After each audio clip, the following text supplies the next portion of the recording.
You are now unmuted. You are now muted. И при мен прекъсва.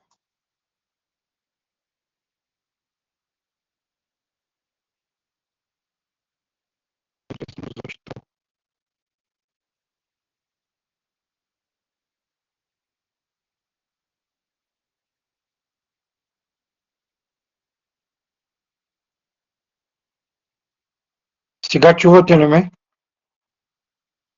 You are now unmuted. И аз You ви are now чувам. muted.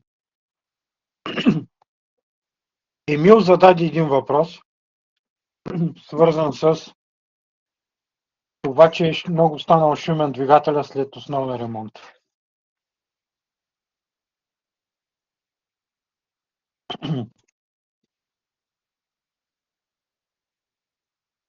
Да, така е.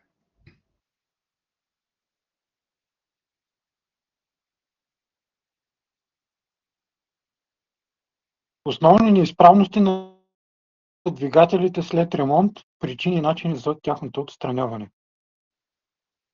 Отворил съм съдържанието на тази книга, за която ви говорих. Автомобилни двигатели ремонт.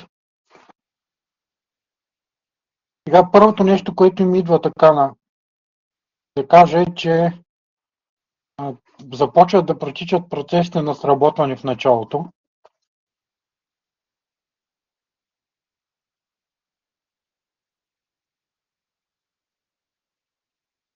Ти нямаш затруднено включване на двигателя, стартиране, както на студен, така и на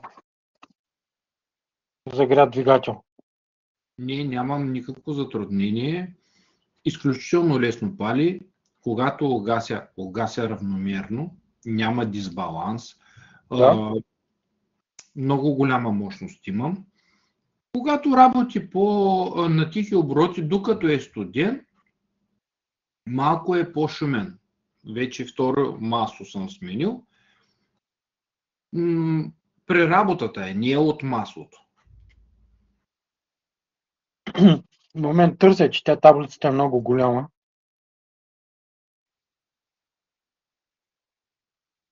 Нямаш вибрации. Абсолютно никакви. Няма колебания на мотора.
You are now unmuted.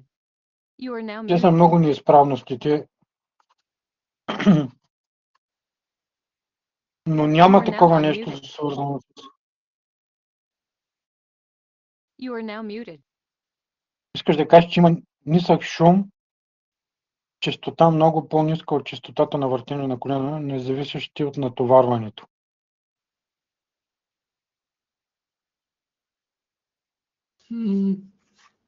Шумът е такъв, когато работи мотора, има разбрах. отчетлив шум като твърда работа.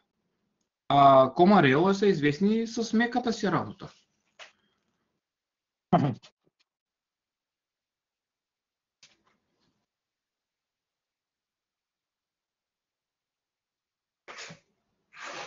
Тук са описани повече случаи на неизправности с рязко чукане, чукане с честота на въртение, кратковременно чукане, така. Такъв е термина. Неустойчива работа.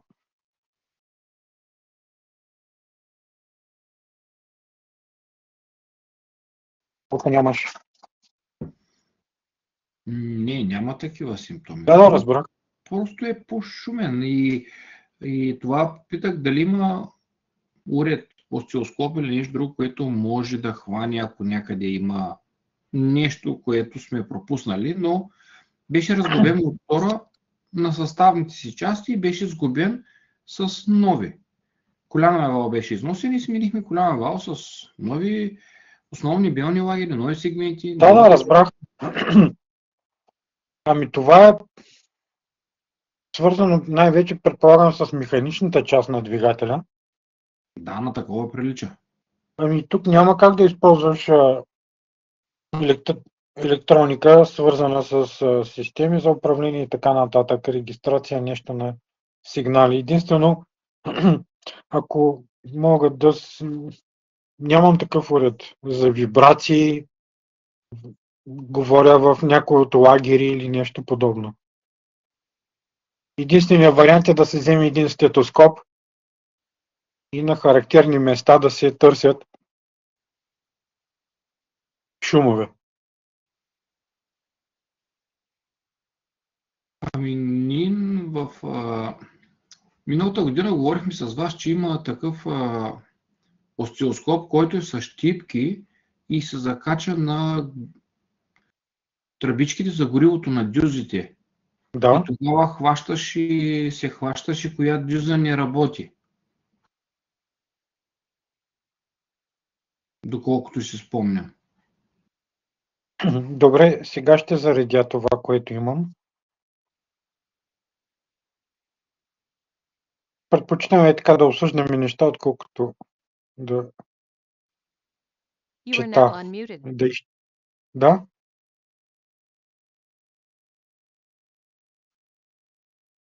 Не. Горивната система не е рециклирана. В момента, който върнахме мотора, сглобихме го, запали се едно, че не е разглобяван мотора. Така запали. Веднага. Да, ново всичко. Всичко ново. Да, нови парички, да. Тогава ще има прекъсвания. Не, прекъсване нямам. Да. Ако така, това е една презентация, която може би трябваше малко по-късно. Ето този датчик е за преобразуване на пулсации в напрежение. Аз го слагам, когато правихме упражнения с студентите, на отдушника на картера, тъй като по реда на работа на двигателите постъпват газове в картера. Това е неминуемо, защото има хлабина и при новия двигател. И в зависимост от износването от хлабината, влизат повече или по-малко газове в картера от отделните цилиндри. Регистрирайки тези пулсации на налягането, това става за части от секундата. Кратковременно увеличаване. А за да разгранича първи цилиндър, имаме ето този пиезодатчик. Може би това сме коментирали, който поставям на тръбичката за високо налягане на първи цилиндър.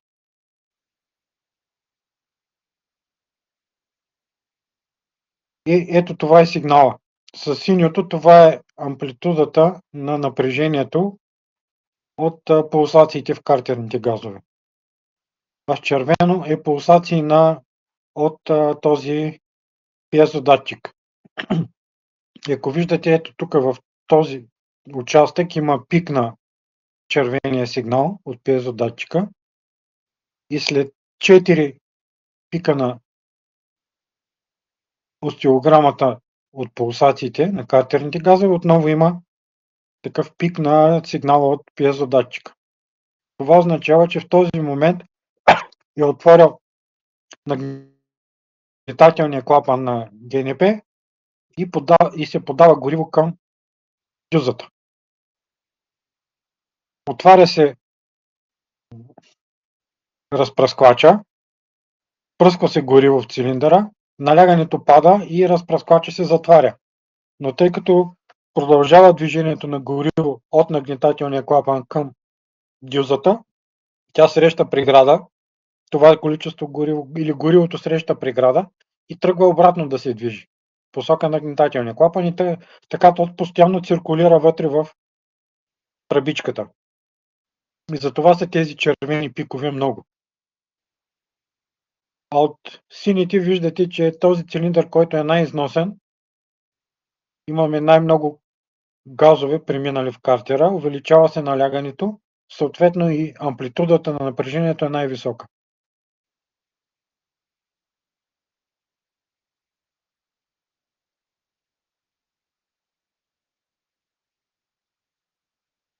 И ако това е първи цилиндър, втори, първи, трети, четвърти, втори по реда на работа. Означава, че трети цилиндър при нас е най-износен, след това е втори. Така можем да съдим за състоянието на буталоцилиндровите групи.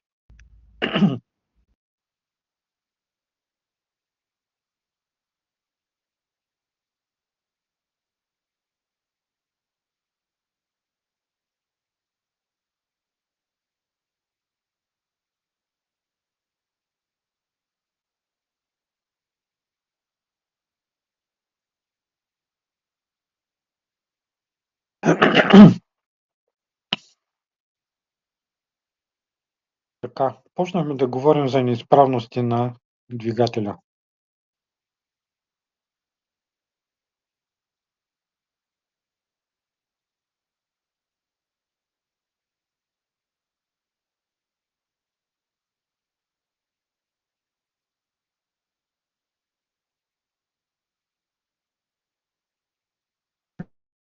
Направо път се прехвърляме към информация за това какво, за основните неизправности.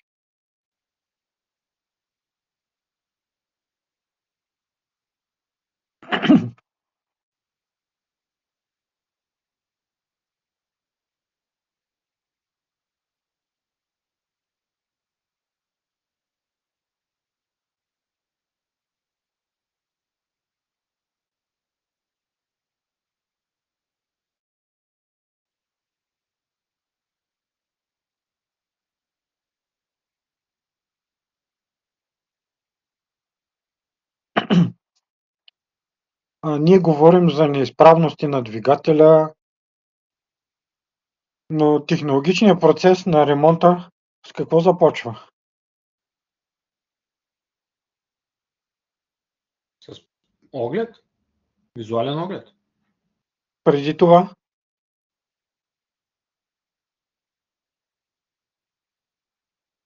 миене и почистване.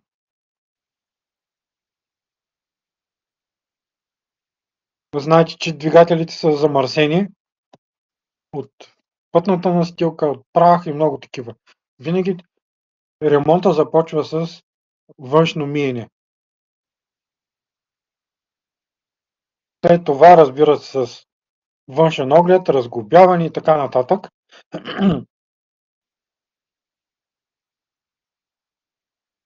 Но преди да започнете ремонта, трябва да се разглоби двигателя, да се намерят причините за неизправностите,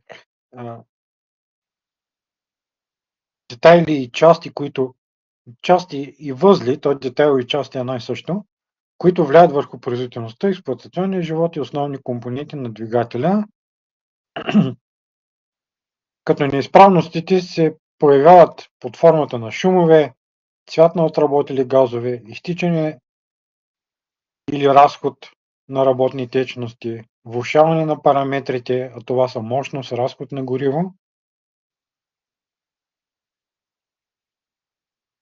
Така че има случаи, когато двигателят е напълно разглобен без основателна причина, не трябва да допускаме това, което води до значително увеличаване на трудоемкостта на работа или не на двигателя, а на ремонтния цех, да речем.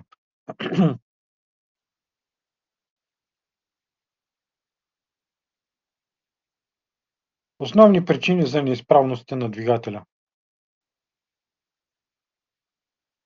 Много са тези причини. Прахът, замърсявания по нашите пътища водят до бързото замърсяване на въздушния филтър.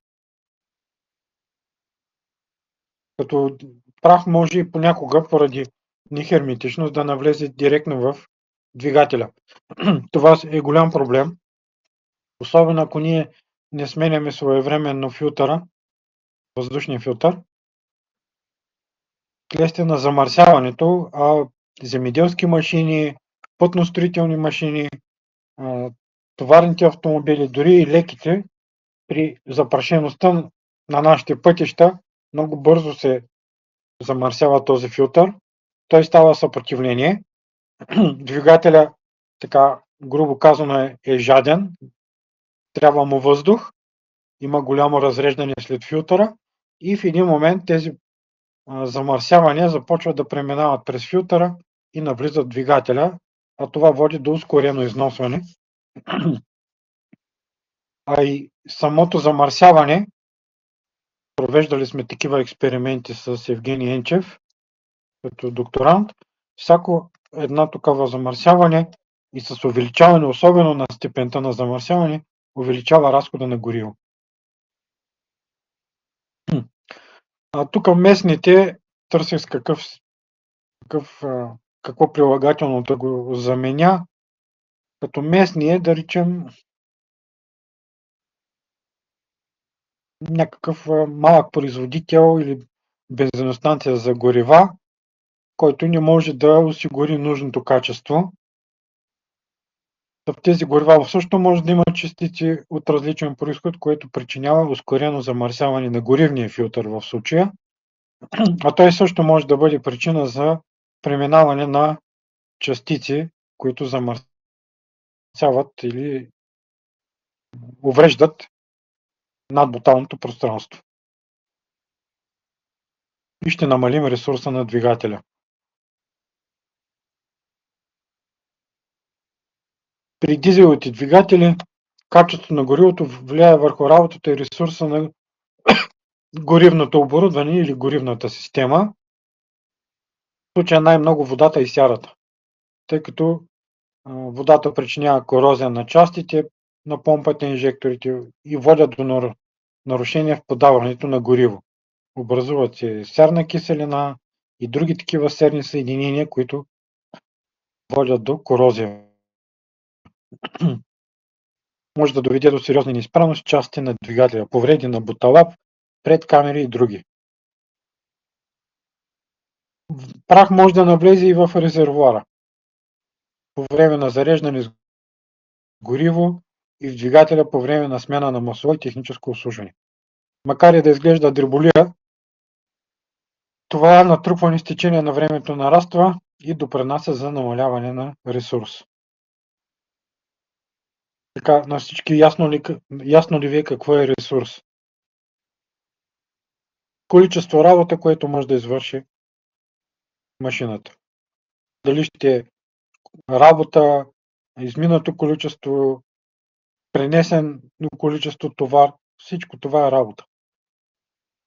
И влошим ли или наличието на неизправности води до намаляване на ресурса.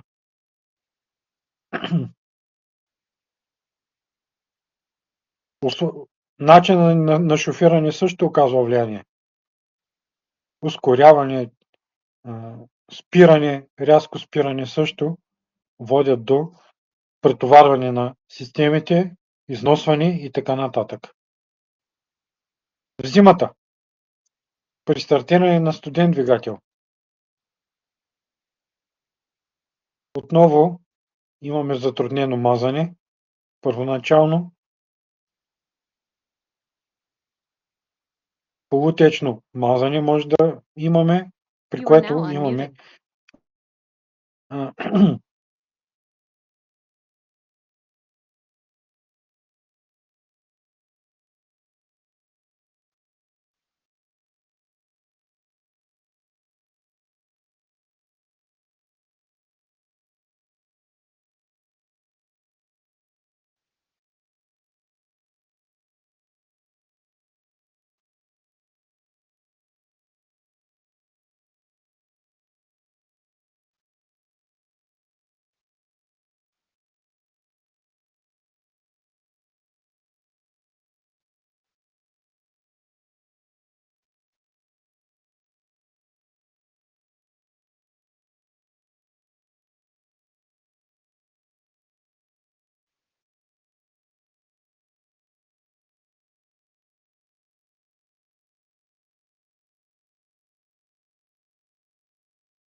О, не, You are now 7, 8, 10 минути е много.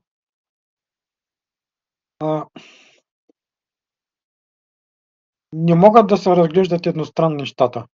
Примерно, когато не се движиш на празен ход, ти не натоварваш двигателя и няма необходимост от дебел маслен слой. Защото когато натоварваш двигателя, тогава натоварването, дебелината на масления слой зависи обратно пропорционално на натоварването. Той е в знаменател. А в числител са оборотите на двигателя. Така че на празен ход, когато на място работи двигателя, натоварването е минимално. Това е добре за дебелината на масления клин или масления слой в въртящите се двойци. Отделно пък, когато потеглиш, ти каза директна предавка, тя не е директна, предполагам, че на първа предавка. You are now unmuted. Да. Добре, няма You are now значение. muted. Ти в този случай повишаваш честотата на въртене. А и You are now налягането unmuted. на изхода на маслената помпа, обикновено зъбни помпи, зависи от честотата на въртене. И по този начин ти повишаваш налягането, което също е добре за дебелината на масления слой. Това, че винаги има един компромис, може да се изчака малко, тем да няма натоварване, You are now muted. но като че ли то е най-важното. You are now unmuted.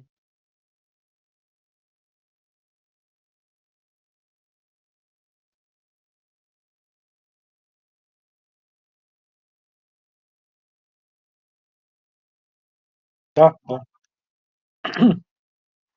Добре, да няма натоварване, хем You are now muted. малко да се позагрие маслото. Обратното на вискозитет, знаете ли термина какъв е? Нали, когато е по-вискозно, когато е по-гъсто. А обратното на гъсто, нисък вискозитет, течливост. You are now muted. В единия случай е по-вискозно, другото е по-течливо. За да нямаме голямо съпротивление и да имаме добро мазане. Не знам, на мен ми излезе едно съобщение тук, оставащо време до края на срещата 29. Да, трябва да направим нова среща и... Да. И доцент Бикана, това е нещо ново. Го е забелязал, ми каза един ден, че както се провеждал занятието, изведнъж е приключило. You are now unmuted. Много е важно. Не, има време. You are now Не се muted. притеснявайте, нека да си. Тамачо също свърши до тогава. Да. Много е важно и навременното и ненавременното и неквалифицирано обслужване причинява особено сериозни проблеми. Неквалифицирано. Знаете, че да намериш читав майстор е проблем. Всеки може в гаража си да направи ремонти, но това как ще ги направи качествено и своевременно е нещо сериозно. Не всеки знае какви филтри и масла са подходящи. Къде да ги купи, къде и как правилно да ги съхранява също. Ако допусне да влезе влага, това е проблем.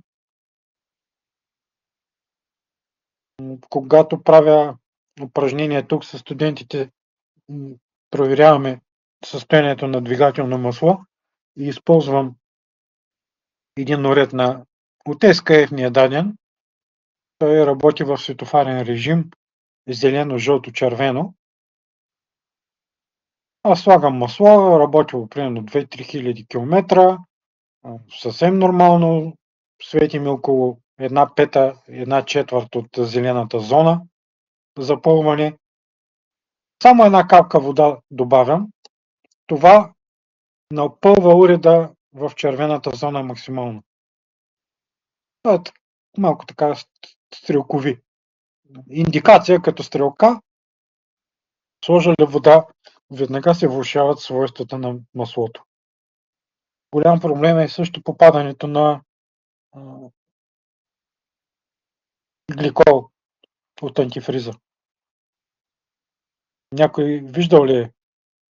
Знае ли какво представлява падането на охладителна течност в маслото? Става боза. Не само боза, то става едно като мас. Значи вода е едно да влезе. You are now Влезе ли unmuted. По-скоро като грес му. Направо като грес и това нещо запушва канали, запушва филтри и така нататък. И после е много трудно почистването на двигателя.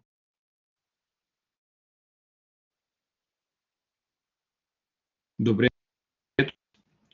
Зимата, когато се запали студен мотор и като поработи, и след известно време, като се отвори капачката на капака на клапаните, там по него има конденс. Този конденс пречи ли на маслото? После, като се стопли хубаво мотора, конденса изчезва. Ами, каквото е масло да има, винаги има влага. Аз мога да покажа, или съм ви показвал моите резултати от проверките на маслото. Показвал ли съм ги? Да. Мога веднага да ги заредя, но примерно имам 300, 400, 500 единици на милион наличие на вода вътре. Допустимата граница е около 3000. Или това са 3% влага. В момента. Верно ли е? 3000 на милион.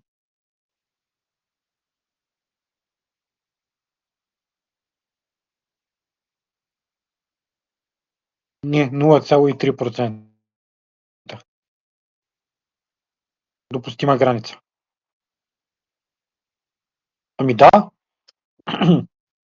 той има и разтворена вода, има и такава, която е от конденза. Щом двигателя се загрее и достигне висока температура,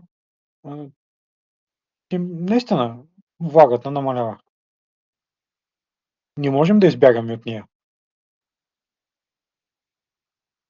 Затова е много важно, когато се взима масло за проби, такива каквито ние правим с уредите, да не попадне влага. Студенти са ми носили в чашка за кафе масло. Значи той докато приказва с колегите, може да попадне вътре слюнка или пък е влажно времето, както сега навън. Това веднага вкарва влага в маслото, особено ако е загряло. После резултатите се изкривяват.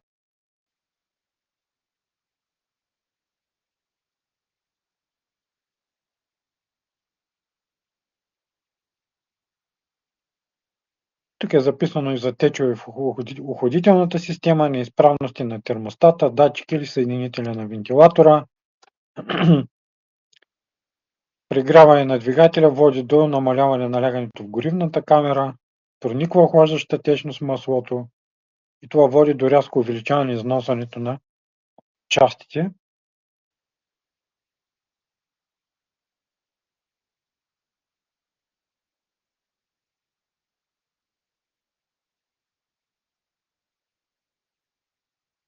Сега това съм го взел от литературата, но практиката показва, че ранна повреда на всеки 3-4 трети или четвърти двигател е пряко свързана с неправилно поддържане. Много е важно да си поддържаме двигателите. И не само автомобилите, но всяко едно изделие, всяка една машина. И специалистите, които го извършват.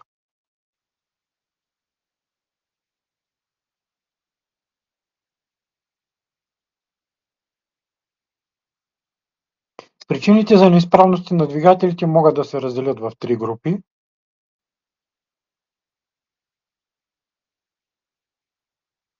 Знаете, че всеки двигател има определен експлоатационен живот, обикновено изразят в километри пробег. Имаме естествено износване на частите във времето,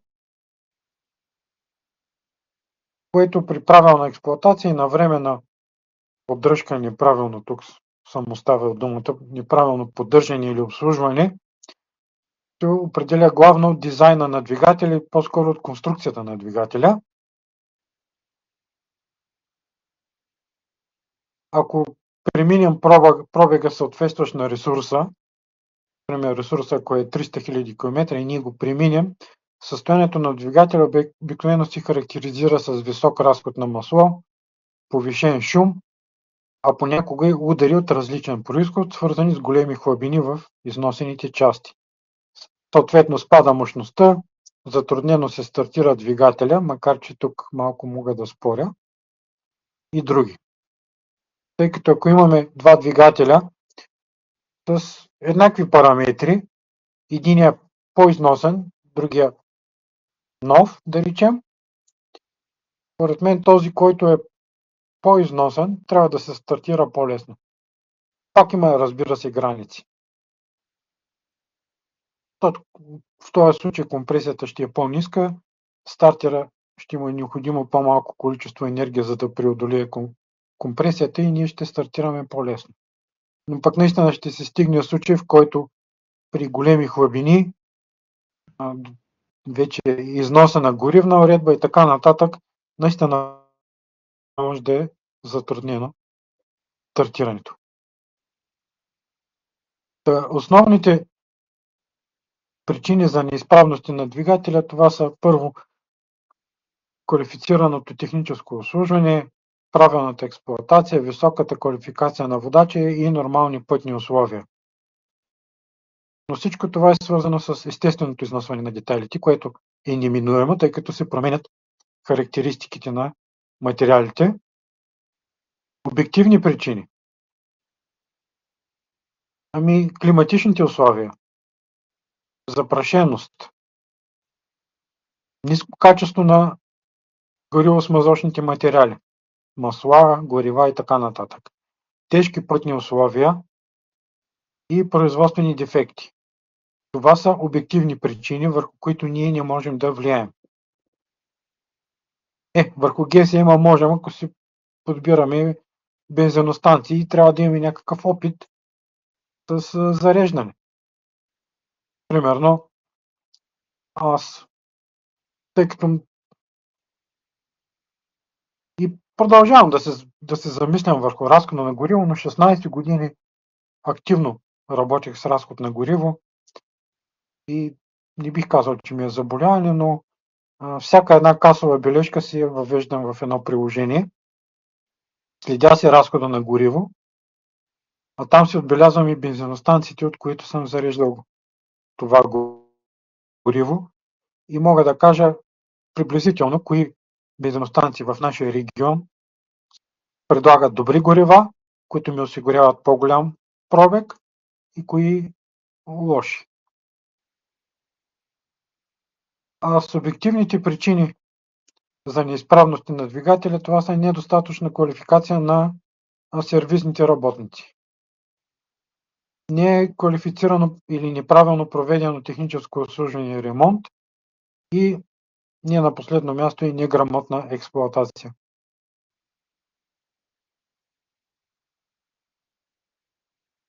Много е важно това как се експлоатира машината или в частност автомобила.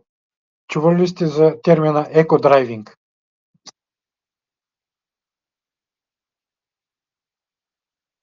You are now unmuted.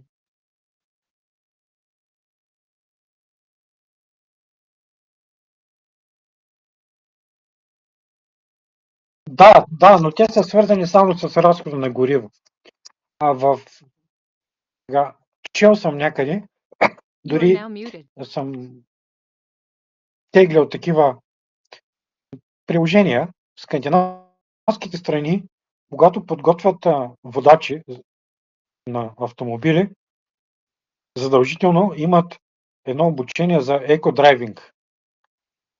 Това са симулатори на които управляваш автомобил, имаш градска среда, извънградска, нали, с клавишите на клавиатура или пък с педали за ускоряване, за спиране, но не трябва да имаш резки ускорения, резки спирания, защото всичко това води до увеличаване разхода на гориво. А тук се следи от екологична гледна точка минималния разход и ти дава оценка за преминаване, да речем, на някакъв маршрут. Това е включено в обучението на шофьорите, бъдещите шофьори, екодрайвинг. Отделно върху разхода на гориво, отворени прозорци, налягането на гумите. Ако е ниско, ако е високо, също оказва, може да стигне до 10% да повиши разхода на гориво. Включен е климатик също. Разхода на гориво при използване на климатик може да стигне до 15-17%. Поне аз така знам.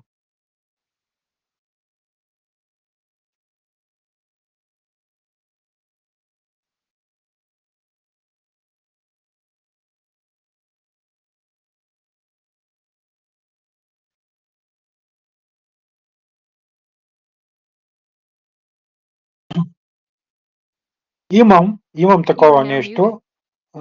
Това е една стрелкичка, когато ми посочва да повиша или намаля предавката. Например, ако почна да се изкачам и съм на 6-та предавка и двигателя се товари, падат оборотите и ми подсказва премини на 5-та и 4-та и така нататък. Но това не е свързано толкова с разхода на гориво, колкото с натоварването и честотата на въртене.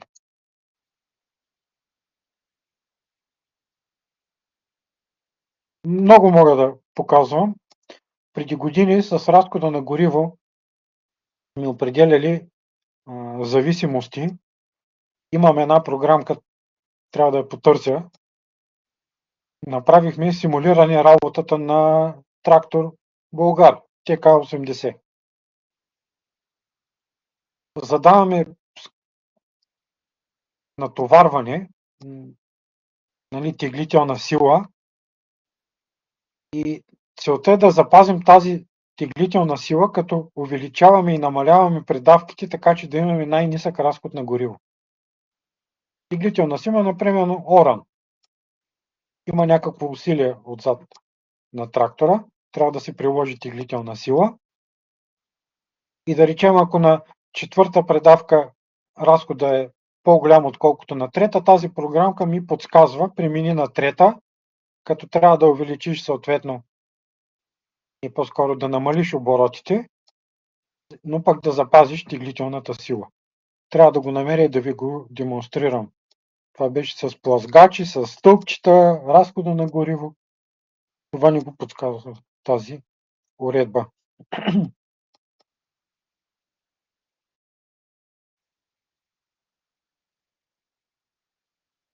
Но винаги търсим икономическа и екологична, и винаги има икономически и екологични съображения, за да се осигури някакъв максимален ресурс.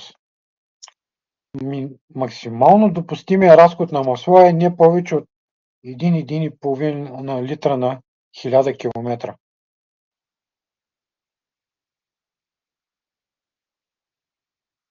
А пък когато имаме рядко експлоатирани автомобили с пробег до 5-8 хиляди км годишно, разходът на масло може да бъде 1,5 до 2 пъти по-висок, но екологичните изисквания стават решаващи. Но това е, не знам, въобще неприемливо според мен, да доливаш 1 литър на 1000 км.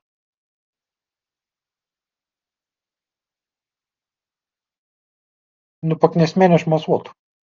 Ти го опресняваш само.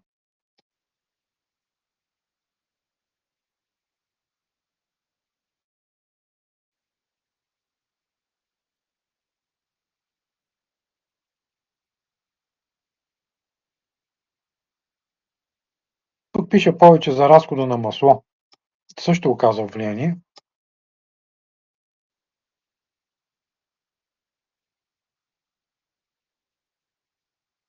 Може би ви се е случило да ви се замърсяват свещите, когато карате градско.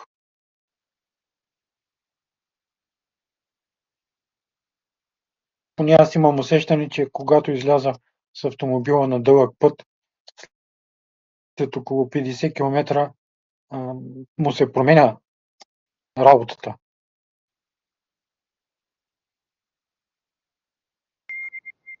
Отпушват се всички нагари, които са натрупали Да, на градските Да, условия. и се почистват и свещите, докато при градското шофиране като че ли се замърсяват. Да, оказва се влияние.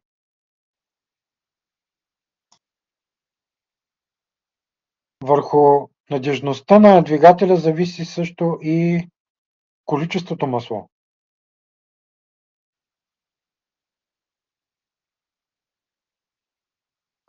Зависи, може ако това е малко, проблеми и ако е голям, повече от необходимото.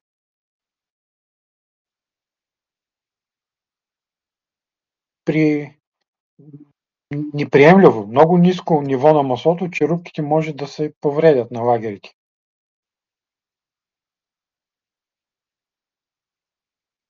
Докато това може да бъде еквивалентно на десетки хиляди километри нормална работа.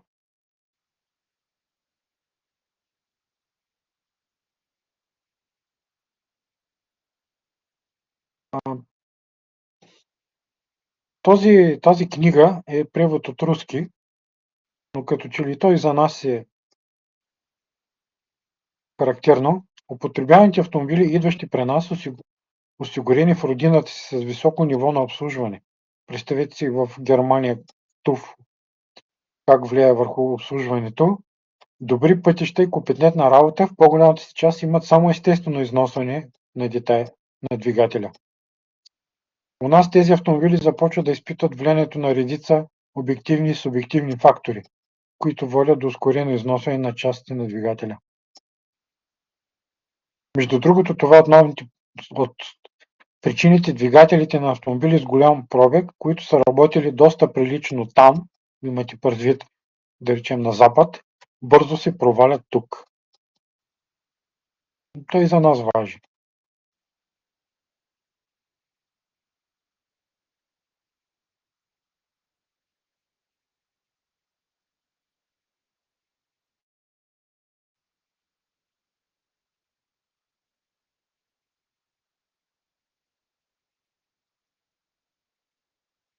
Така, и тук са разгледани какво се случва с двигателя, когато работи при екстремални условия.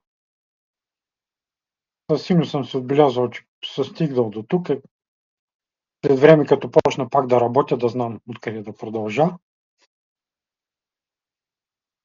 Тези екстремални условия често са субективни, определени от неграмотна експлоатация и ненавременно и неквалифицирано обслужване.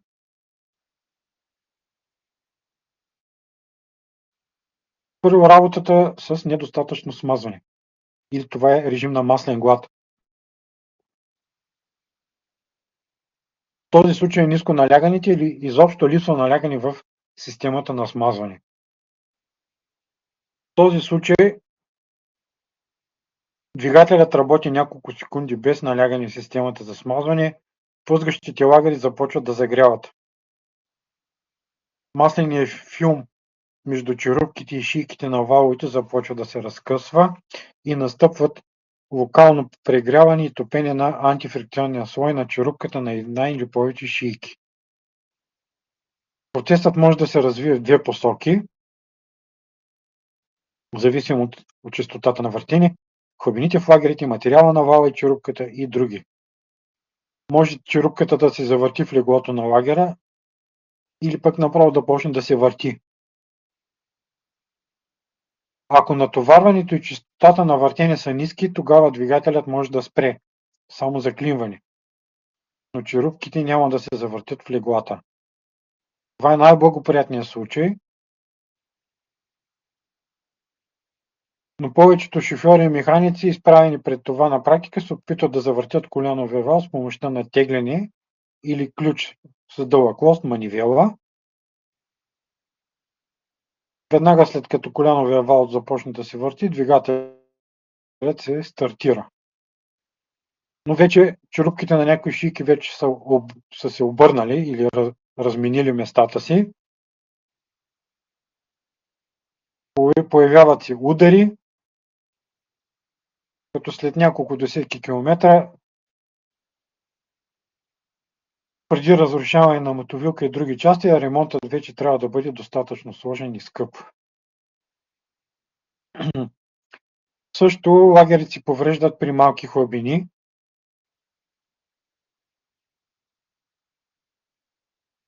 Когато са тънки черупките на мотовилковите лагери, бързо губят стигнатостта си в леглата, опускат се и се завъртат при затопляне, докато това се случва доста рядко с по-дебели черупки.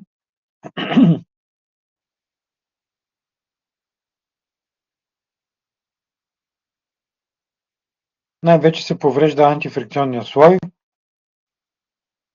после износването е прогресивно и се води до чукане, износване и деформация на коляновия вал, мотовилките и дори леглата на цилиндровия блок.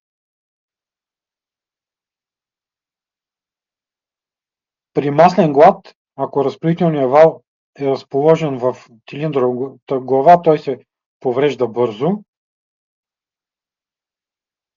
Така че има ситуации, например при стартиране през студения сезон, през зимата, когато има малко подаване на масло и коляно-мотовилковият механизъм остава цял, докато опорните лагери на разпределителния вал или спомагателните валове се повреждат, ако те са особено и горно разположени. Когато разпределителният вал има опори директно в отворите на алуминиевата глава,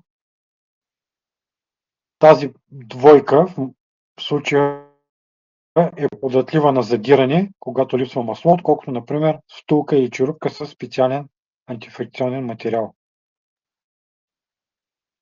Ниското налягане също води до недостатъчно смазване на гърбиците и разпределителните валове и тяхното ускорено износване.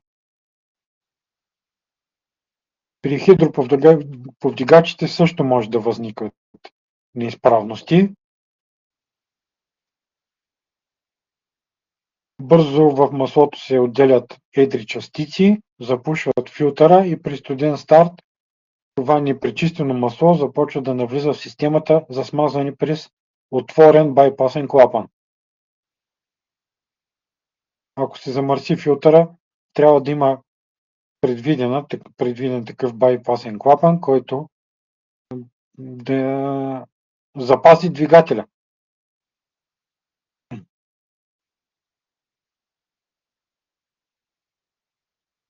Износват се буталоцилиндровата група, износват се и гърбици и повдигачи.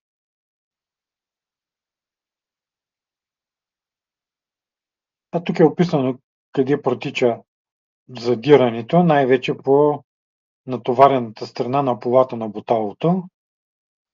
Ако двигателят продължи да работи, обхваща се и цялата пола, тя се деформира, появяват се дълбоки дръскотини на повърхността на цилиндъра, пренасяне на алуминий към цилиндровата втулка, това значи, че той се разтапя, а на чугун върху буталото. Температурите са наистина високи.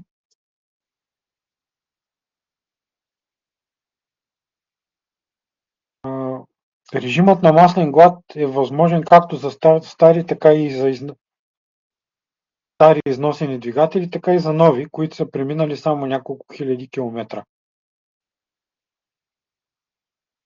Причините са най-вече субективни.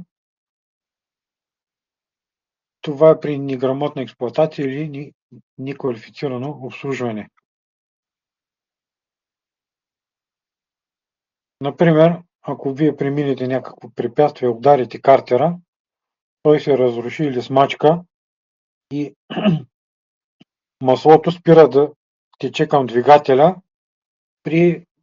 Примерно, ако е смачкан картера и затруднено преминаването на маслото през масло уловителя.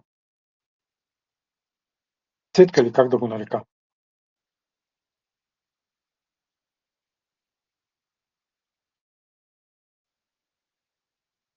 Отделно, ако използваме масло с неподходящо качество и вискозитет, има опасност то да коксува, спре да тече при ниски температури. Това е неквалифицирано обслужване. И в двата случая резултатът е един и същ. Задиране, разрушаване на лагери и други детайли, заклинване на валове и така нататък.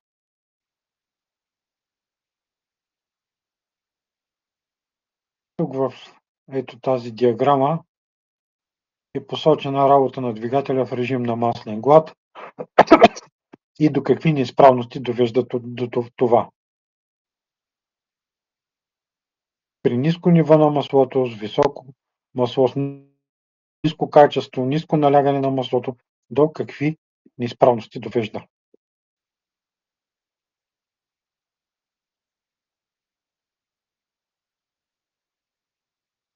Една минута до края на срещата ни.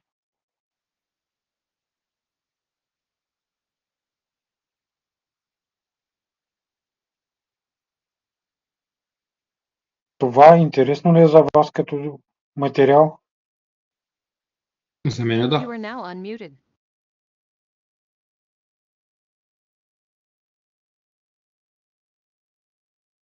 You are now muted. Имаме една минута. Мисля с това да приключвам за днес. Искам да ви покажа по-нататък оставащото време.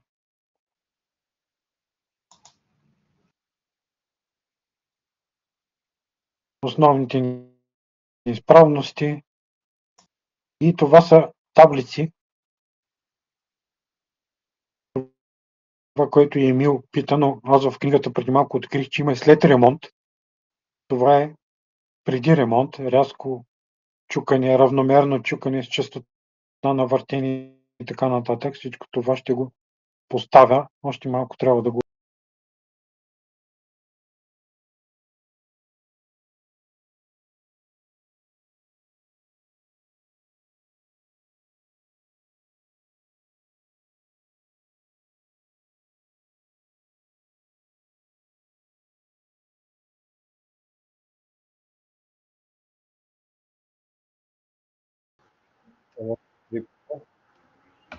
You are now muted.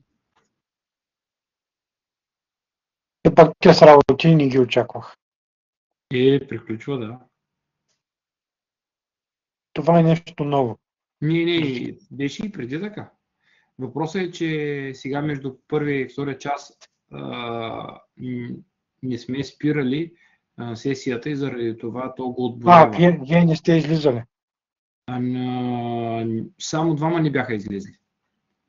Ито заради Да. и се останала да работи сесията. Добре.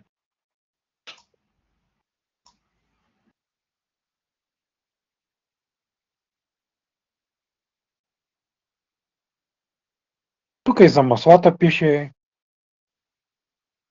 кое какво значи. Доста информация.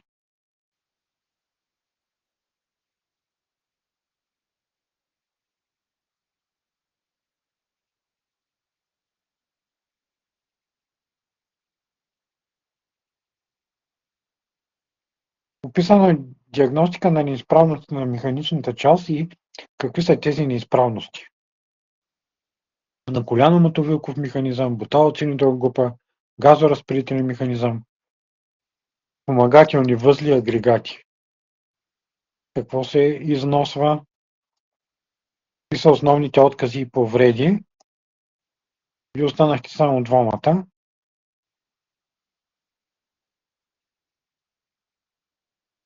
Така.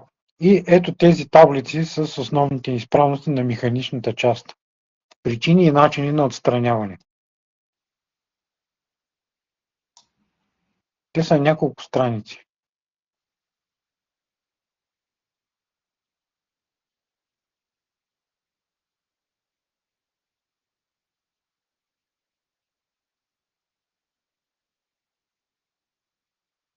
Няма да скрием и ние продължаваме да се учим.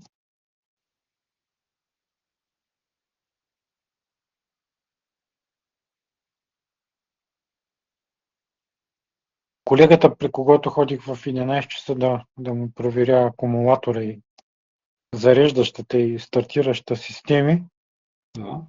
той се оплакваше, че има отечки.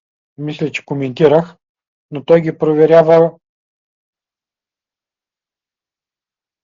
неправилно. Как се проверяват неправилно, през бушоните ли? Не, той не е търсил по този начин, не е стигнал до там. Ами, разкачам минусовата клема и включва амперметър. И получава голяма консумация на ток. Но разкачайки и после слагайки амперметъра, протича ток и всички системи започват да си правят самодиагностика. И микропроцесорните блокове работят. Той затваря веригата. Това отнема няколко минути, докато системите се стабилизират и престанат да черпят такъв голям ток. Днес, влизайки в сайта на DTEX, тъй като аз работя с стария сайт, той новия повече насочен към комерциалната част, открих, че има уред за проверка на отечки. Искате ли да ви го покажа? Да. Мисля да го поръчвам, Интересно ми е.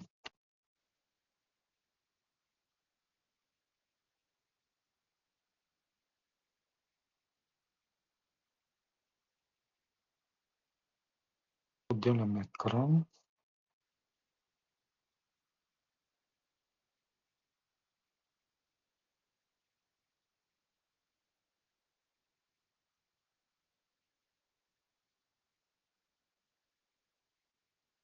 Ето тестер за отечки.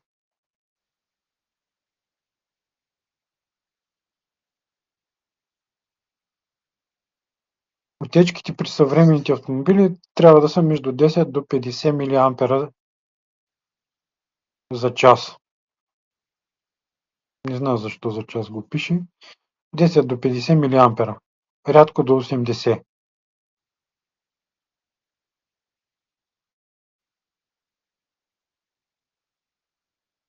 Сега няма опътване как се работи, но поставяйки наименованието на уреда,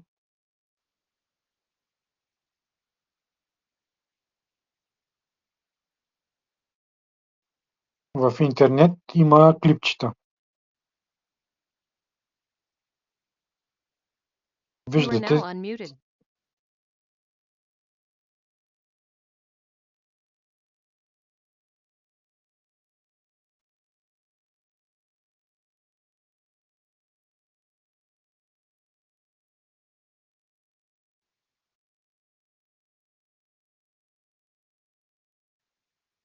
You are now muted. ами, You are now unmuted.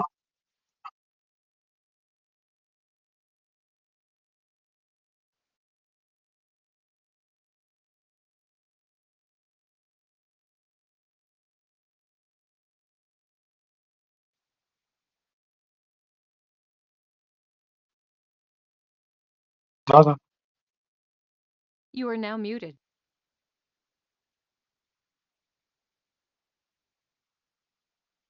Вчера коментирах с един колега тази ситуация. Ами той предложи, само че тук трябва двама души. Да се използва амперметър мултицет. Едната сонда да се свържи към отрицателната клема, другата на маса. И тогава да се задържи това положение и да се махне клемата на You are now акумулатора. unmuted. Да, да не прекъсваме веригата. You are за да now ни muted. протекат процесите наново. Само че колко е надежно това? Макар че 1 ампер, това са 12 вата, не е много. Дали през острието на сондата ще може, тъй като това ще е съпротивление? Ние не обгръщаме цялата клема на акумулатора, извода на акумулатора, а само You are now в една unmuted. точка.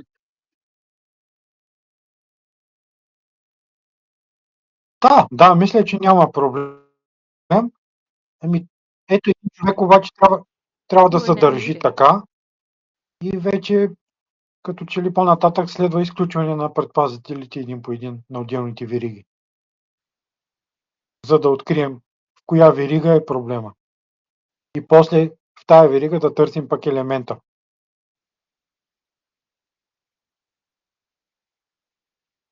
You are now Ние unmuted.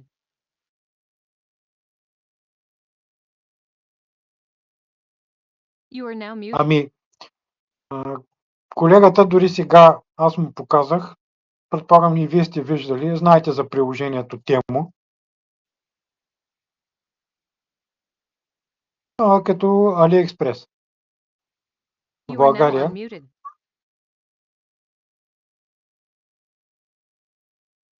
You are Да, now има muted. такива ключ маса се слага на минусовата клема и супер е.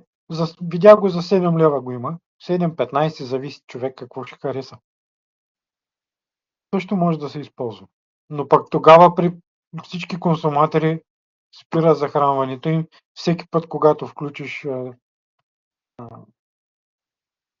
акумулатора, затвориш веригата, наново ще трябва препрограмиране или нещо такова.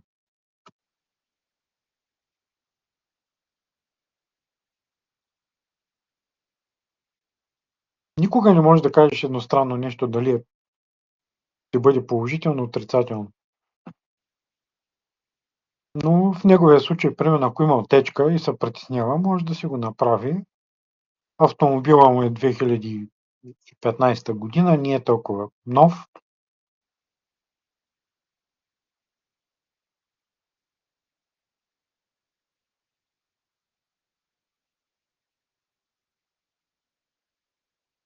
Така вие двамата останахте.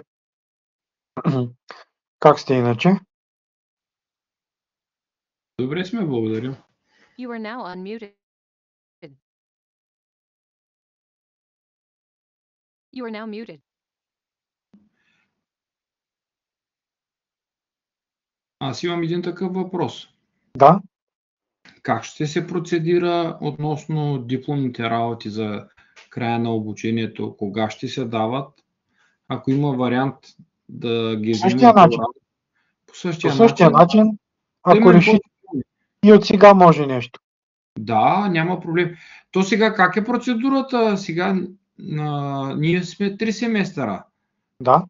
Сега кога ни приключва семестъра? Февруари ли? Ами, вие ще имате часове октомври, ноември и декември. И вече преценяме кога ще направим изпит.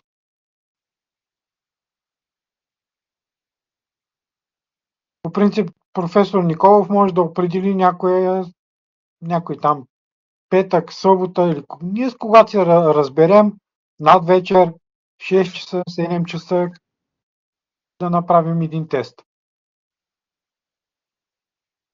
Добре. Да, това е разписа за първи семестър, нали, който е. А часовете ви за втория ще бъдат 2 седмици през януари и 1 седмица през февруари. И третия семестър кога ще е? Ами, както този протича, така ще бъде. Миналата седмица бяха занятията с втори курс. Има още 1 седмица. Мисля, че 2 седмици. Той е с по-малко часове, защото при нас се смята, че един семестър е 800 часа, като 400 часа са предвидени за дипломен проект. Аха. Половината. Ясно. Така че заключителни семестър дали на бакалавър, дали на магистър е с по-малко часове, защото тогава се разработва дипломния проект. Разбрах. Но добре е да се помисли какво ще се прави, тъй като вчера идва при мен един колега, който е втори курс и ще го подготвим, нали, ще подготви дипломната работа за началото на февруари да защитава. Постави много хубав проблем, аз ви казах, с връзващия апарат на самопреса. И ще бъде реално, както и вашите дипломни работи. You are now unmuted.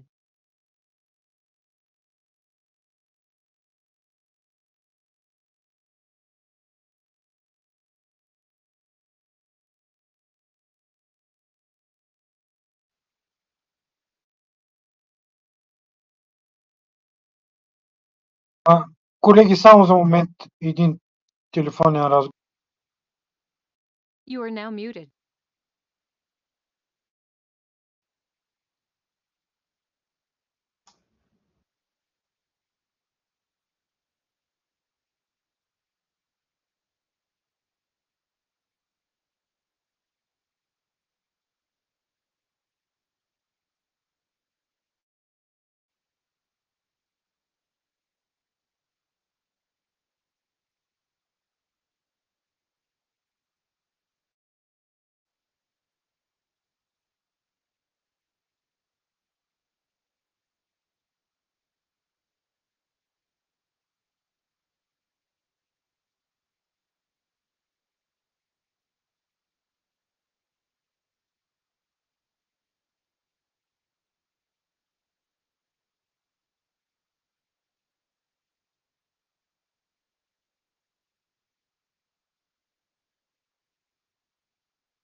Така да си продължим разговора.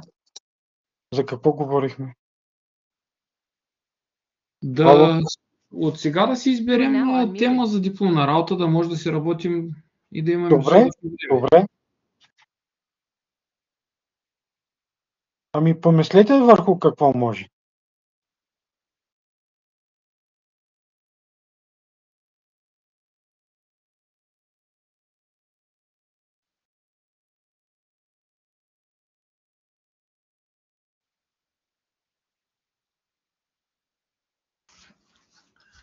В какъв обем ще бъде? Пак същия обем ли трябва да бъде? You are now muted. 60 страници ще ги Да. направим. Да. Нека да помислим малко. Добре. И искаме се, как да кажа, мисля, че и самите вие сте удовлетворени от това, че направихте нещо самостоятелно. You are now А unmuted. и сега искаме да си самостоятелно. Как? Аз имам така диагностично оборудване и съм поне едната дипломна работа да бъде свързана с диагностика на буталоцилиндровата група, но ми се иска да направим нещо, сега чак нов уред едва ли, но да видим как може.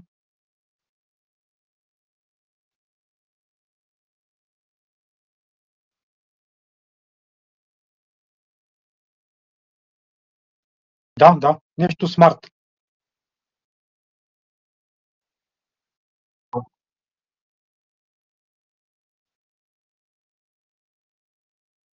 Добре.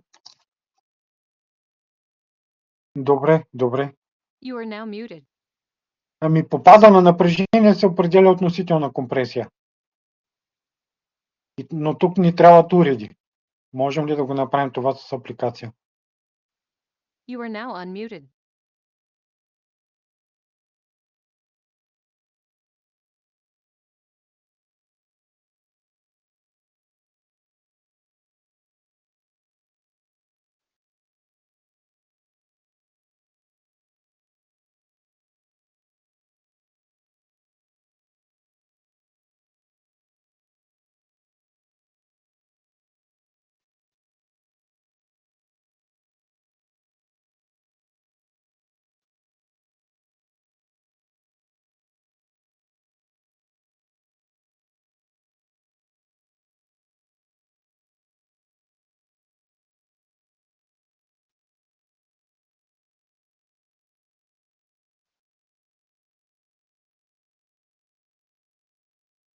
Да?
Много, да, много.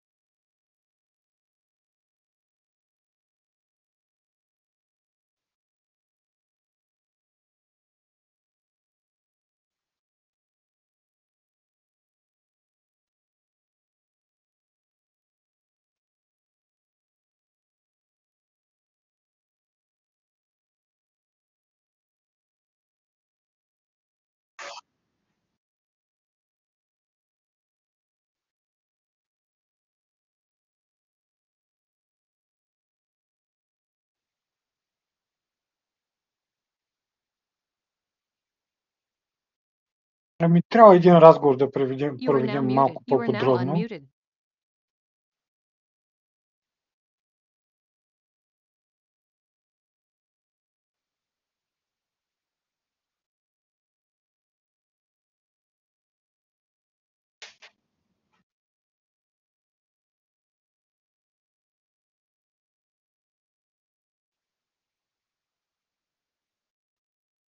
Добре. Здравейте, и аз съм тук. You are И аз now мога да задам въпрос за дипломния Да. проект. Ами, например, тук имаме на работа, имаме една машина, която е малко сглобка и машината е за апликация на фертилайзер, на тор, на течен тор. И оригиналната машина е екран, който пред трактора има едно колело, което измерва колко е плътна почвата и спрямо данните от това колело, казва на сеялката колко дълбоко да засади семето. И ние с един колега малко я преработихме и вземахме 21, защото ние сеем салата тук. И вземахме 21 клапана и турбини, готови, нали, от фирма, и екран, и спрямо карта, която правим, където спрямо от размера на салата, по-малката салата получава повече, по-голямата не получава, или както се избере човека, който я гледа. Но така и така трябва да разработя нещо, аз искам да го направя, да не е с клапани и с турбини, защото са прекалено бавни и минават около 30-40 см преди да разбере турбината, че тече течност. И искам да го направя с PWM дюзи. Да.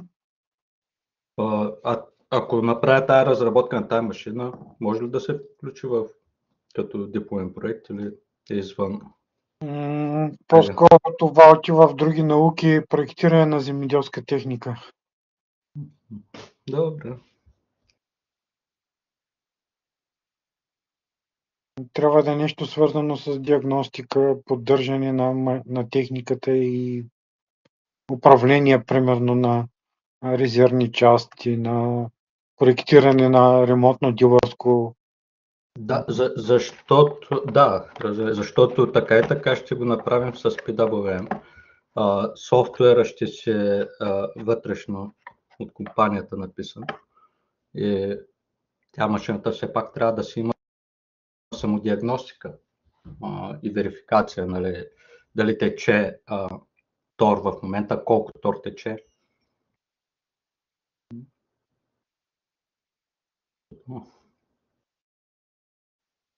Иначе като теми имаме ли някакви? Можем да изберем. Ако влезете в теория на диагностиката, има рубрика теми за дипломни проекти и аз съм описал не всичко, но повечето от темите, които даваме. Разбира се, можем и така да комуникираме, ето както Емил и Иван правиха при мен бакалавърски дипломни проекти за ОКС бакалавър, тематиката беше избрана от тях и те си ги направиха много добре, но на Иван беше свързана с поддържане на ABS система, а на Емил с поддържане на автомобилна газова уредба.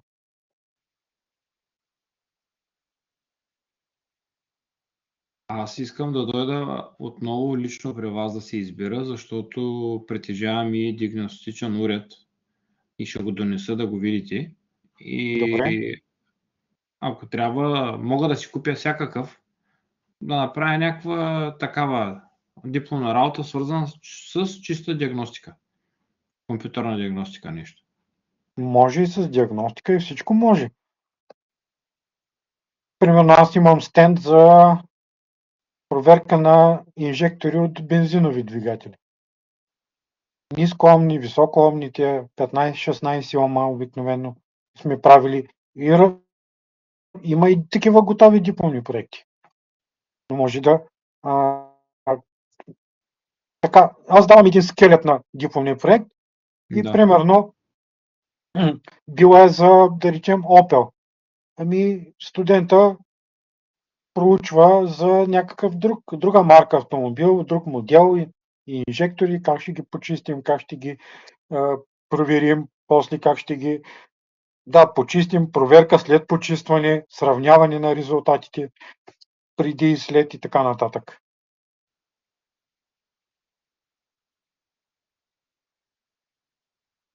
Ами добре, окей. Може би след празника на университета Добре. да го потърся, тогава ще е по-спокойно. Да, сега предстои конференцията. Дори следващия четвъртък си отмених часове с бакалаври. Започват там едни срещи, пленарни доклади, истории. После ще отсъствам малко около 1 ноември. Трябва да се прибера при моите родители. Имат нужда от малко помощ. Значи, След 12, 13 е четвъртък, след 12 наистина. да. Ние тогава си имаме занятия при вас, тъй че след самите занятия ще се оговорим кога да посетя. Добре, добре. И ще отидем до София на гости на Иван. Никакъв проблем.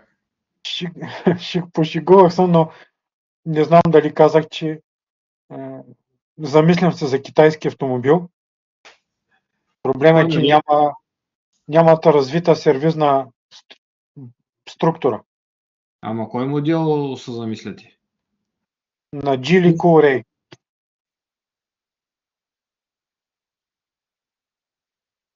Дори бях в София на една командировка. Ангажимента ми беше 2 часа. След това имах шанс да отида, сега не знам кой квартал, мисля, че в Дружба. Беше там до Интер Експо Център. Да. Има един представител на Opel, който продава и Geely. Ако вляза на сайта на Geely, те са две фирми. Едната е към Божурище, там от другата страна на пътя срещу метро. А другата в Дружба, мисля, че беше квартала. Там ходих, но пътувах нощта за София и реших да не си взимам всички документи, шофьорска книжка. Като отидах в представителя там, още охранителя на бариерата вика: идваш за тест драйв ли? И викам, не се нося шофьорската книжка. Нали, трябва да се подпише договор там и така нататък. И тя беше продавачка е там. Търговец е жена на Geely. И тя ми предлагаше, викам, съжалявам, не се нося шофьорската книжка, щях да го карам.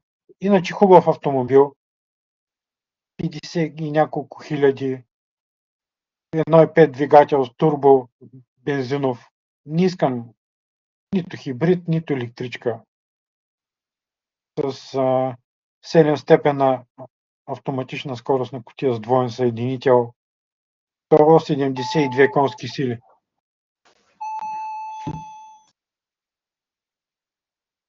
И изхождам от това, че тези двигатели те ги поставят на почти всички автомобили, продават с стотици хиляди автомобили. И скоростната кутия и двигателя са комплект. Имат 1.5, имат и 2-литров двигател. Те са чисти на Mitsubishi.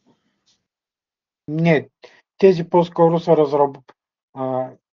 Холдинга Geely е собственик на Volvo, на Lotus и на ред други марки, на Smart. И те работят заедно с Volvo. В момента Geely работят с Renault и с Mercedes. И с Renault работят точно по разработки на двигатели.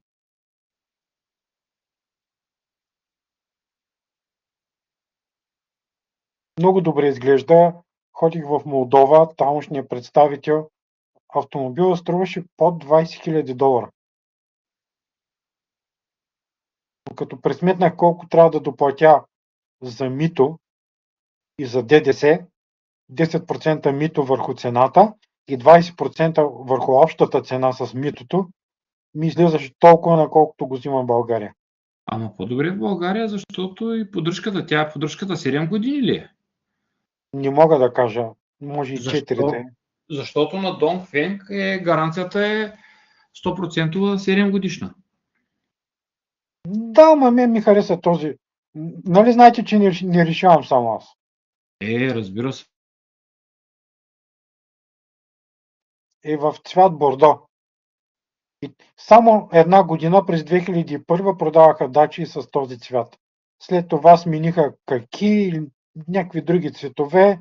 Виждали сте ги едно такова оранжево като тютюнев цвят, Да.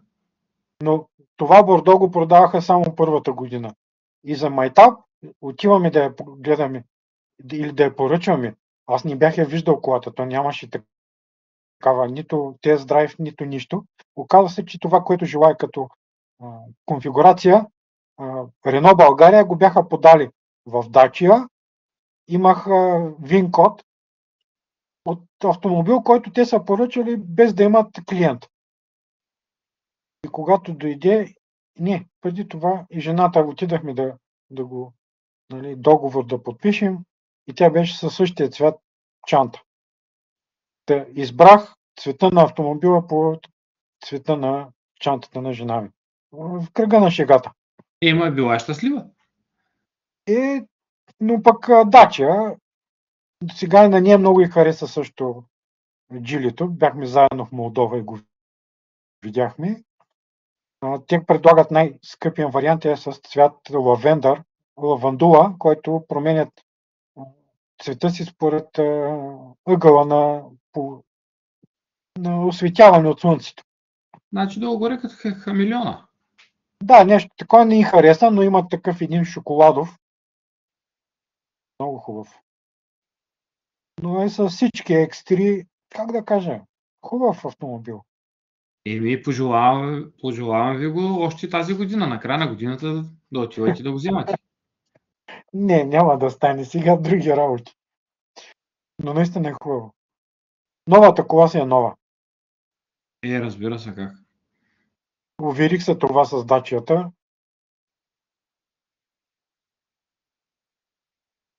Но вече тя е на около 60 000 км и се усеща как. Малко се повиши шума на двигателя, или на мен така ми се струва. Не като преди това имах лагуна двойка, бензин, 1.6 двигател, 107 коня, но возията беше друга.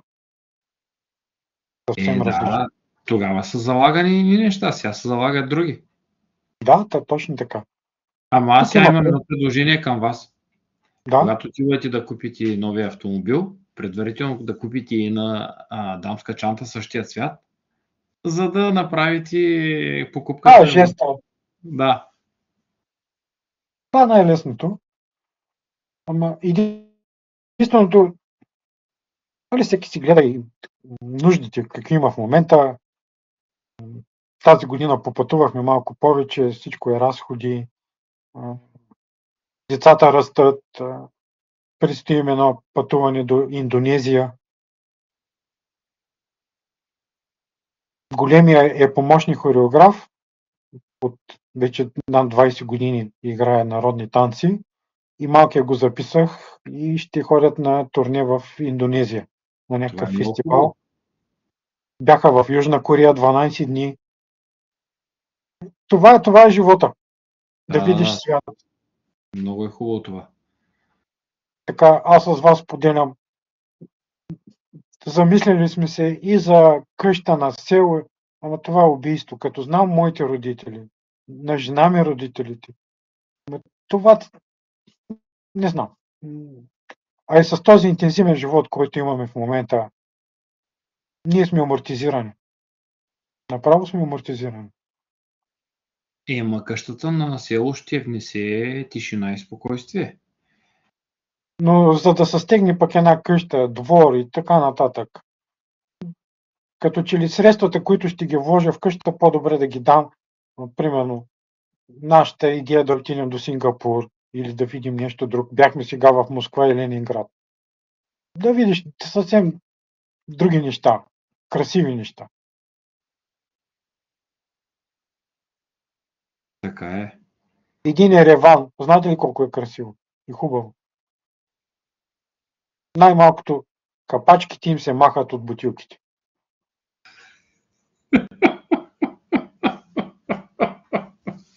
И в Москва беше така. Развиваш бутилката и не те удря нищо по носа. Това е единствената иновация в Европейския съюз. Посочете ми друга иновация в Европейския съюз.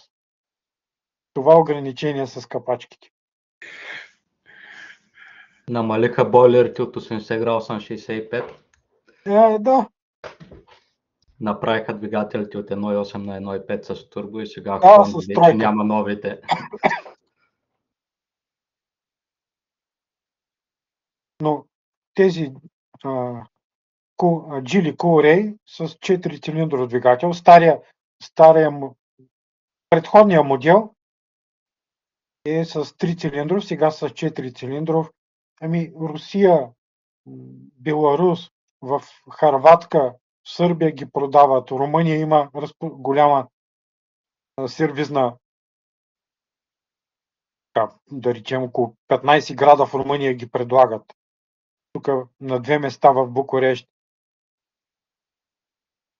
Дори като говорихме там с момичето търговец, така, вие може да ходите на обслужване и в Румъния. Не е никакъв проблем. Както и с Dacia и Renault, гаранционното обслужване може да бъде в целия Европейски съюз. Тук имам двама колеги с електрически такива. Са доволни, обаче те в Англия тук направиха една схема, където може да се купите колата преди да ви дойде заплата, реално все едно и се намалят данъците и ви излиза с 20% по-евтина електрическата кола. И са доволни, казват сутринта 10 минути зареждане и може да кара 200 км. С бързото зареждане, естествено, ако имате в тях. И Geely Coolray ли? Да. Те малко като Hyundai изглеждат така. Ще трябва да ги разгледам и аз. И да преровя гардероба какви цветове дамски чанти има. Да. Иначе автомобила има всичко. Сега някой казва, това са глизотия работи, ама като го има, го има. Преден, заден парктроник. Не знам защо водят. Да, 540 градуса камера. Имаш обзор от всякъде, отгоре дори. Макар че то е сглобено. Под седалката на пътника има модул, в който се слага SD карта и видеорегистратор от 4 камери. Прави запис. На колегата една друга колежка давала на задна с аудито и после тя колата му праща директно съобщение на телефона и той гледа на клипчето тя как дава назад и после не му се обадила и той намери. Всичко записваш 4 камери. Да. Тук по същия начин. И 172 конски сили, това е, не знам, на фона на това, което съм карал, Лагуната беше 107, сега Дачията е 100 коня на газ, 90 на бензин. Поносимо е, не съм състезател, важно да си свърша работата, да си отида до вкъщи, да си видя родителите. Ето 2 пъти ходих до Молдова, до Кишинев, до София, през Ереван са полетите до Русия и през Истанбул. Ние ползвахме през Ереван, нали, екскурзия. Една седмица бях в Ереван. Еразъм. Ереван мога да ходя да разнасям групи, да покажа всичко. Дори на нашата екскурзоводка до Москва ние организирахме, тъй като там имаше 9 часа престой от самолет до самолет. Ние направихме екскурзия и с Ереван да.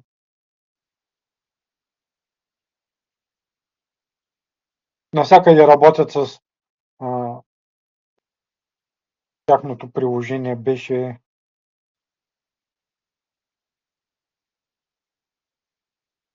Яндекс.Го. Поръчваш си такси, независимо къде. В Русия дори се плаща и с карта, но тамошни карти. Не с нашите не може. Но е много поносимо като цена.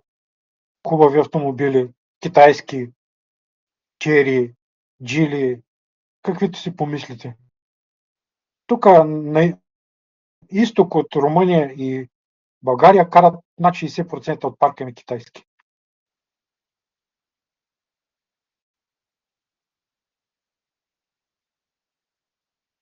В Ереван трафика в столицата е постоянен. Няма такова нещо, който е бил в Русе. Емил знае. Тук неделя не можеш да срещнеш кола по улиците. Или над вечер. Само момчета, които дрифтят или обикалят. Докато там не спира трафика, не спира. И много интересно, за първи път видях китайски автобуси и градския транспорт, много редовен, много хубав.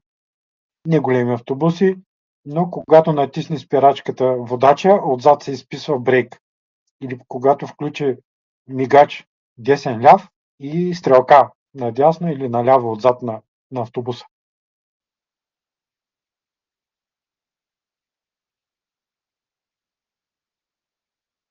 И вдигат автомобил за 3 минути, човек само вдига автомобил с репатрак. А и там си има трепатрак. Полицейските автомобили са джипови BMW, постоянно хвърчат из столицата и сега тия езика ми е много странен, там и писмеността, но карат и след малко се чува само по високоговорителя, сигурно му казва отбий в дясно и го разпертушинват.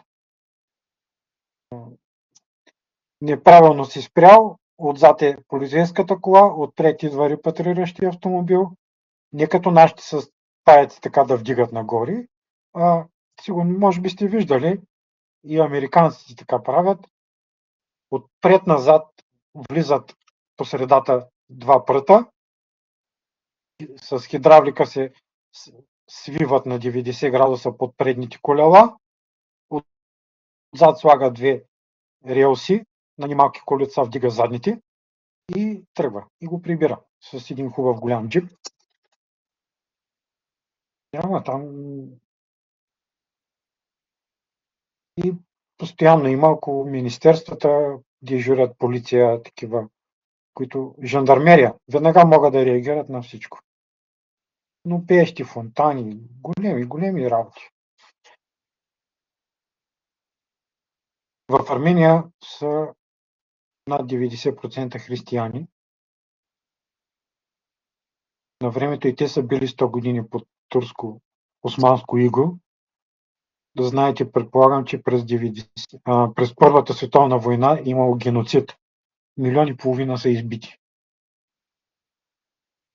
Много са мразници. Имахме един тост с един декан там. Той е завършил в България аграрния университет, знае български, 4 години е учил. Тоста беше един ден България и Армения да имат обща граница. Разбирате за какво става въпрос. Доста мащабна мечта. Не, това е в рамките на шегата. Но казах, ако един ден, защото питат как е Европейския съюз, така и така. Знаете, че тук да си купиш земя чужденец може да стане. Каза един ден, ако турците дойдат тук да купуват, ние се изнасяме. Имат големи общности, къде ли не. Арменски. Няма престъпност. Направили са една революция преди, да речем, 7-8 години заради голямата корупция и като че нещата са по-поносими. Има го спокойствието. Няма тая мръсотия. Тук в Русе няма, аз не съм виждал по-замърсен град от тези, които обиколих и с по-лоши пътища.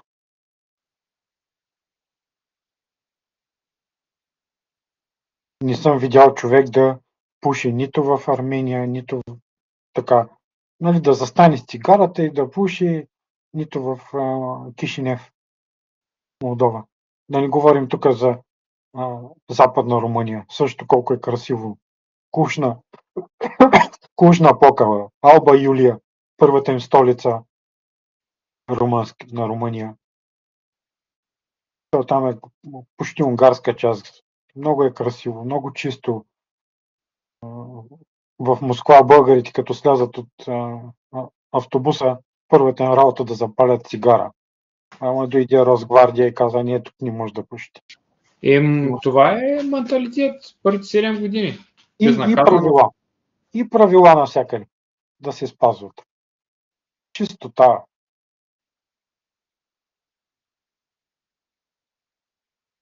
Москва толкова с развит град. Колосални размери. Може би една четвърт от България. Квартал, събарят старите сгради от соца и ни големи блокове. Повечето видях, че бяха с квадратна форма, квадратно сечение блоковите или правоъгълно. Нямат нещо раздвижено, но квартал, после гора. Зеленина, много. Всякъде магистрали. Няма мотриси изрисувани. Имат кръгове такива мотриси за пътнически превози с преграда. Никой не може да пресече. Или подлез, или надлез. Няма през линията. Никой не може да мине. Никъде няма изрисувано с надписи. Знаете как при нас. Мотристи, особено изрисувани. Няма такова нещо. Подредено.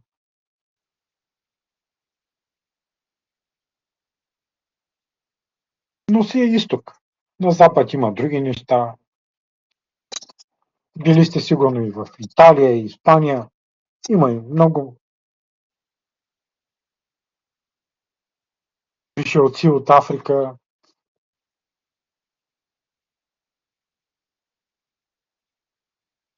Само война да няма. Това е. Никъде не се усеща това нещо в Русия. Москва, Ленинград. Че има война ли? Да. Медиите ли изопачават толкова много? Повечето там са наемници, които са на фронта. Аха. Има такива плакати, предлагат еди колко си милиона за семейството и така нататък, но живота си продължава. Няма ги дискотеките. Тук имах 2 момчета от Тараклия. Това е град в Молдова. Не, единия беше от Молдова, а другия от Рушани. Това е на север, близко към Украйна. Такъв менталитет те не могат да възприемат нашите дискотеки. Тук, знаете, наркотици, райски газ. Питам го едното момче, то с български произход, имаше дори лична карта българска. Имате ли дискотеки там в Тараклия, където Русенския университет сега има филиал? Ние казва, нямаме дискотека, взимаме една тонколона, отиваме на някоя бензиностанция и се събираме. Слушаме музика. И слушат Чалга и Анилия, такива работи.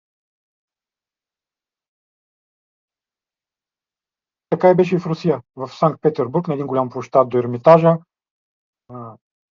на Тревната площ, такива рок банди, да речем, групички, събират се, другите танцуват около тях. Не знам. Това наистина си е менталитет. Но има и правила. Дали ще е открита диктатура или скрита диктатура, както при нас. И в Турция има правила. Ердоган какъвто да е.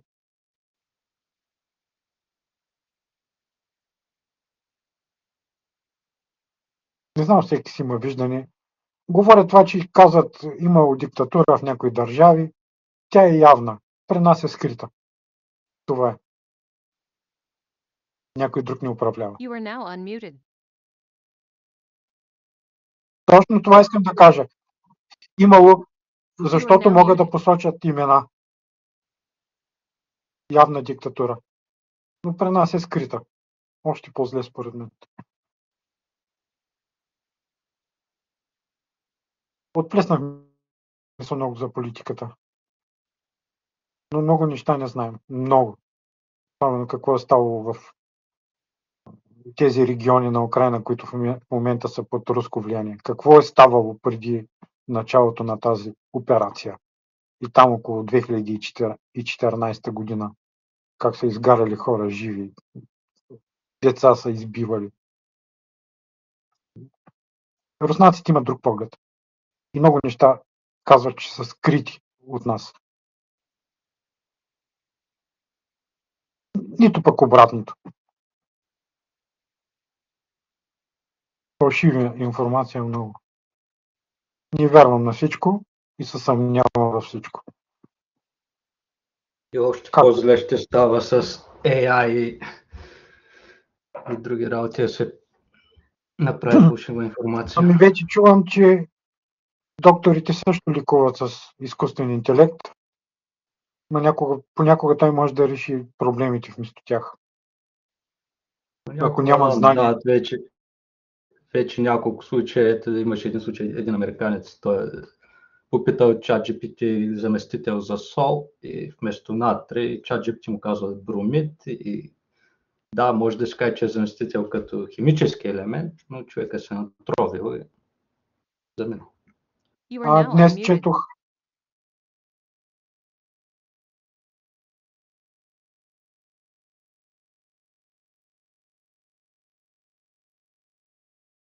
Да.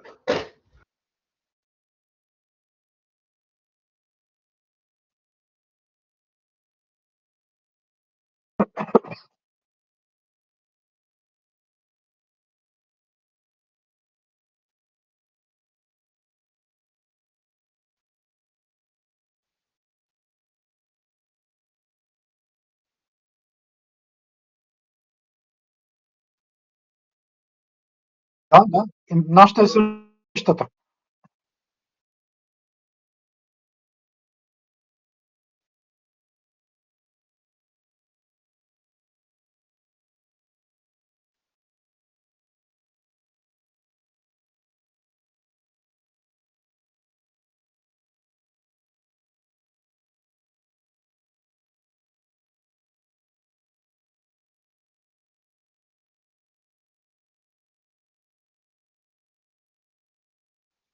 Келша.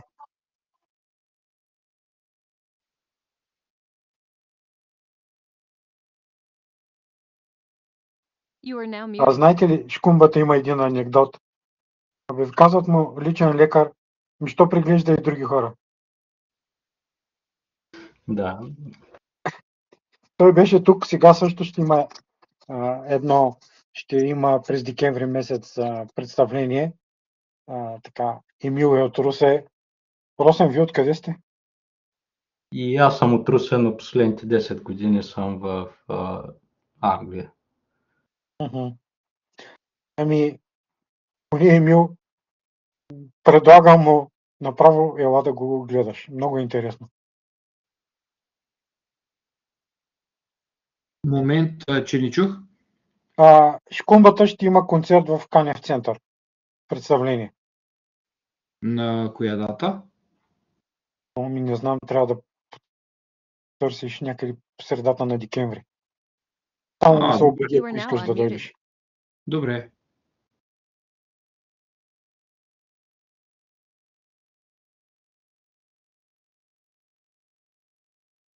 Сега не знам как ще бъде, но беше сам.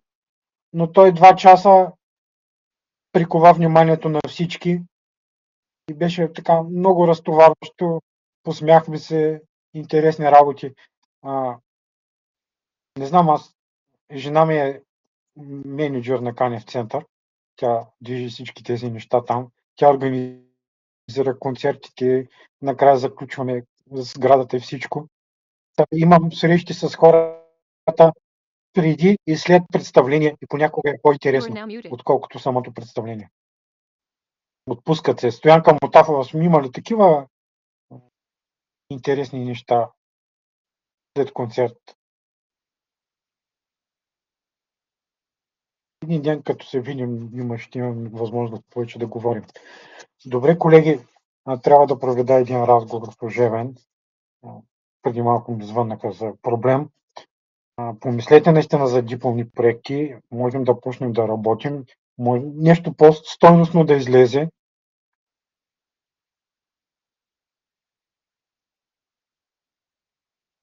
Добре. Аз с вас уточних ноември месец след лекциите. Да, добре. Окей.